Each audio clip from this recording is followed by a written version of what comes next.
তো গাইস, প্রথমে তোমরা এই ফানি ভিডিওটা দেখে নাও, এরপরে আমরা এই ফানি ভিডিওর ফানি কমেন্ট গুলো পড়বো।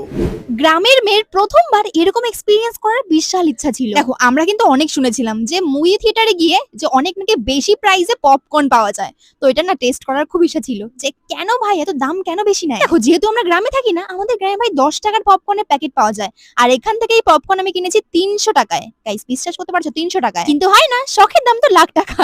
সো যাই হোক, ওই কারণে আমরা কিনে নিয়েছি। আর সত্যি বলতে আমার ওয়ার্থ ইট মনে হলো। तो चलिए शुरू करते हैं। কি পরিমাণে পাপ করলে এইসব ভিডিও সামনে আসে। তোদের যে ওখানে কত রস বুঝতে পারি না।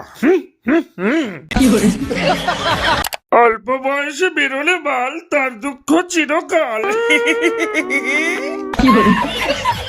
যেহেতু লজ্জার ভ্যাকসিন তৈরি হয়নি এখনো, তাই আপাতত এদেরকে কুকুরের ভ্যাকসিনই দেওয়া উচিত। তাদের সমাজ একটু হলেও শান্তি পাবে।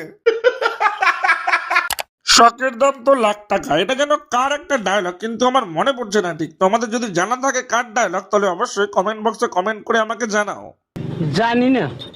শর্ট ভিডিওতেই এত মজা, লং ভিডিওতে আরো দ্বিগুণ মজা।